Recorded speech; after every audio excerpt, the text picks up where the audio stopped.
man. Next one about the last statement. Wait, before one thing, Steve. The last one, I'm going to take you to the end of that slide. To become one. This is very important. I think sometimes when the man and woman, in conversation with lots of guys and even gals talking about before tonight, we talked about weddings, the expectations and the perception that comes into when you get married. Even when you're courting, it's just a different time. And when you get married and they say two become one, you picture like when the pastor's up there and they have the ceremony and you kiss the bride, that boom, two become one. It's instantaneous. It's a strike of a lightning bolt. It isn't so. It could be the life journey. The two becoming one. There's a song that I love back, and this will date me, but I'm an 80s grad. And one of the songs was, I'll stop the world and melt with you. It's a song that every time it comes on the radio, I just think about that. But when you're going to melt together, and that's really what God's saying. You know, I took her from you. I'm going to trust you with her, and here's this special creation of mine. I'm going to give her back to you. And then you need to become one with her. In great reverence to that gift, that process can be a lot of hard work and take a long time. It didn't happen when you stood up in the church. It didn't happen maybe a day or a week. It may have been, you may be in 20, 25 years, 30 plus, and you're still in process. And guess what? God's not going to give up with you, and he's not done with you yet either. So go ahead, Steve. Next thing, you heard in the video clip about change. This is something that all men, you're capable of it. You can do it. I hear that old saying, and I'm talking about all the sayings that you hear that perpetuate, basically what I call excuses. I have a lot of people that will just really do this little slide. Oh, you guys get this. It is in my schedule planner. You'll send out a meeting request, and then they can either accept it, decline it, or they'll put tentative. Tentative. I don't allow it. I'll call them right away. Hey, what's with the tentative? You're either going to do it or you're not going to do it. Which is it? I don't care if you do it and then cancel it because you have something comes up. But tentative is like a built-in excuse. That's what I guess when I look at this, when people say, I'm an old dog, can't teach a new trick, those kind of sayings, and you could rattle off 100 of them, get rid of them. Quit saying it. All of you guys in this room, you were created by God. With acceptance of his son, you have the power of God living in you, breathing in you. You have the potential to do things far beyond what you believe you can do, and you can change. So tonight's about some of the change. And remember, guys, as I'm talking with you guys, remember, I got my teeth kicked in. It's amazing what God does when you submit and say, work on me. Start praying, getting in his word. So this, you're on my journey tonight with me. So part of this, don't be that guy. And that guy is Simba, when Simba was running into the brush and got whacked over the head, and then he ducked. Don't be the guy that doesn't duck, gets whacked in the head twice. I think of that guy as that when good or bad happens, you don't learn from it. Learn from life. Learn from pains. You know what? They're of God too. One thing I learned, and I still am being taught over and over again, is when I meet guys of all ages, and I think of my own personal walk, it didn't take, a major change didn't happen in my life until I had dramatic pain, until I was brought to my knees, that I absolutely needed help, that I was to the point where I was ready to just throw in the towel, say, you know what, I can't do it. I need help. And then, you know what? Then this man was ready to make some changes. Don't be the guy. Don't keep going along with our hard heads and not saying, I can't learn from things. I'm an old dog. I'm set in my ways. I can't do this.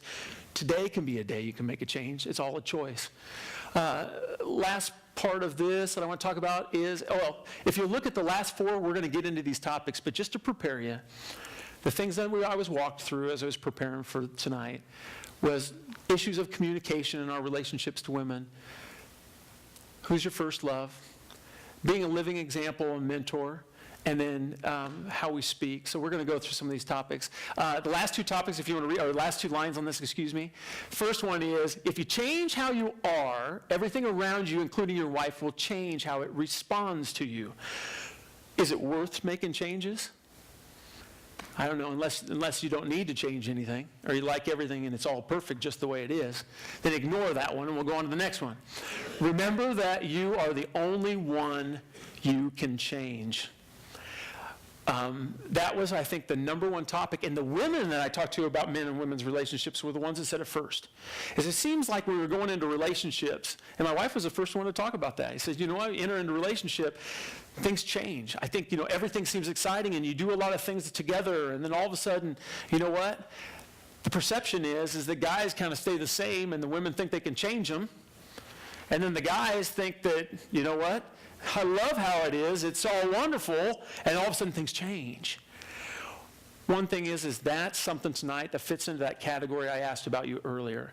And that was those little sayings that put that scenario of men don't change, women, change, and they try to change us.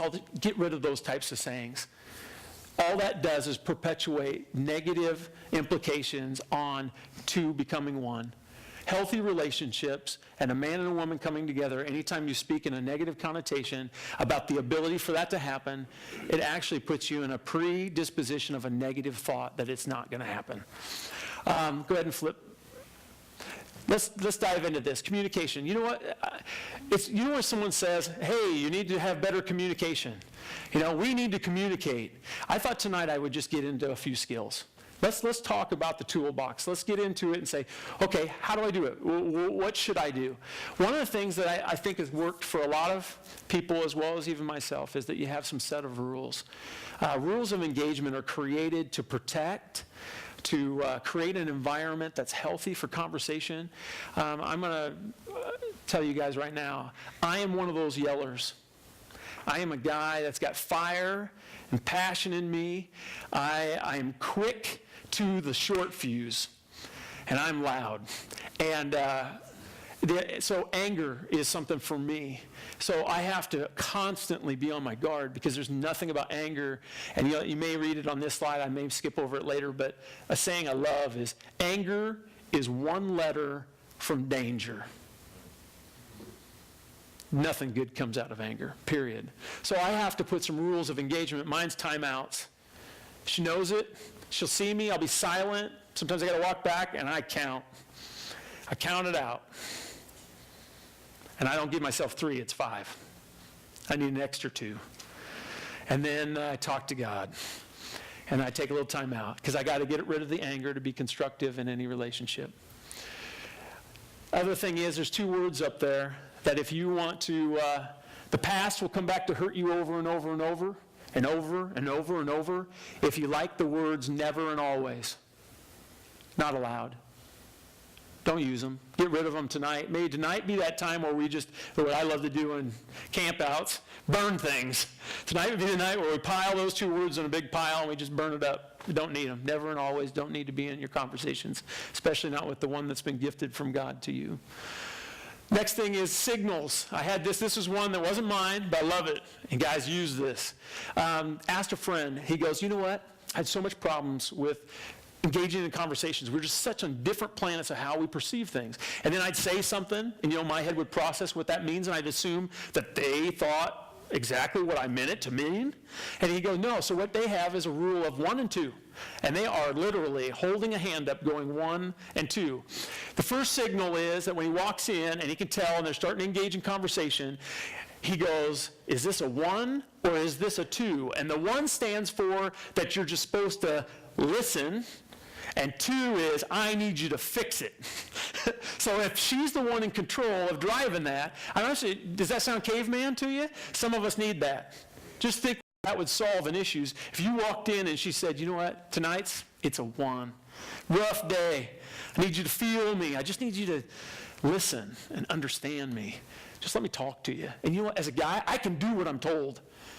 We're not mind readers. I can't decipher things, but if I'm told to listen, I'm really obedient. I'm good at it. Me and Gus have a lot in common.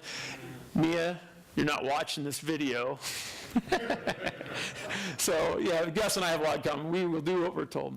Then 2, but I would say even if you want to add a 3rd, maybe it's a 3rd. Is this one of those nights that you really need me to open up and really connect? And maybe some of you even need to be told to do that if you're not doing it naturally right now.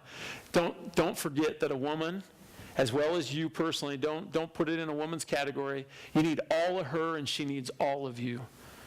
And that's the tough stuff in life. It's not the easy stuff. It's all of it. Next thing as we go down, and this was from my wife Mia, and I'll honor her tonight. She said, one of the things that I've learned is never to assume. I use the word never, but assume. I shouldn't assume things. I can't assume that when I say something to you that you interpret it the way I intended you to interpret it. Do you know what that means, guys? It takes great effort on our part then to be part of the communication, 2 ways. That means, you know what? If you don't understand it, speak up. Don't go run in the cave. Don't isolate yourself. Don't be silent and just wait. Oh, I hope this gets over in 5 minutes. I've heard that. Guy, I can't talk. I'm not a talker. I can't communicate. I can't. That's feely, touchy-feely. You know what? That's crap. You know what? You all were built with the same feelings, and you have emotions. Men, just if you aren't good at showing it, you're feeling it. You're all feeling it. It's a choice on whether you're going to share it. I guess from my standpoint is take a risk. You know what? It's worth it.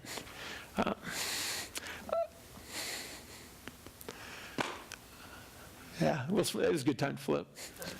All right. I can make myself laugh. Ty, my youngest, he has a couple sayings.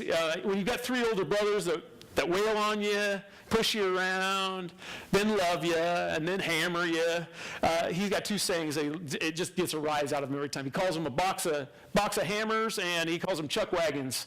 He goes, "Eat chuck wagons," and then the boys fire. So anyway, bag of hammers. Sometimes I feel like a bag of hammers. Here's 5 things. I promised you I'd give you some real stuff, and this is where God really worked on me, and just reminded me of some things I needed to be reminded about. But here's 5 things, and we'll call them the 5 C's of what can contribute to your healthy marriage. And the first one was combining together. If you really have the mindset of oneness, that you're going to come together and do things together. That's the one thing that my wife asked me to protect. 4 boys, blessed with athleticism, tons of high-level sports. We travel all over the place. I'm having a ball. But she watched the fallout of a divorce in her family. All this stuff gets, man, God's amazing. He just brings it right to the top and surface. We're all struggling through still, years past, a divorce in her parents. That divorce, one thing she said was one of the major contributing factors was the lack of togetherness. That in all of life's good things and distractions, and as things were rolling and screaming along, that the things that had them together originally became separation and isolation. Then they had other things that kind of took over, but none of them were together. Guys, if your wives have hobbies, she has passions, do it with her. Plug in. Sit with her. Even if you're horrible at it, do things that bring you together and protect them. Because no matter what through life, if this is going to be something to the finish line, if you want great joy and happiness with the one that was given to you as a gift, protect things together. The next one, confess. Come clean, guys. Be men. Do the toughest things, and that is, and it's typed up there. You're never more right than when you admit that you're wrong. I think that's something that it takes a real man, because you know what? You have to deal with all the emotions of it. The feelings that you have to work through, shame or guilt, because you got to be real and you got to come clean. But I'll tell you what, in my work life especially, as well as it's coming even in my personal life, every time I've put a lot of time between the moment something happened and it warranted a confession, and I had more time, it got worse. Can I get an amen to that? Amen. Thank you. Confess it quick, get in there, and then the next parts of the confession that are essential. If you're going to step into it, go all the way through it. You're going to come clean and confess it, then you're going to ask for forgiveness. And then you're going to receive the forgiveness. And one thing in this too is that be the first to forgive in your home. Be the man of the home. Be the one that teaches everybody, including your children, right out of the gates. I ask for forgiveness. I apologize to my children at times, and it can be little things. They're not little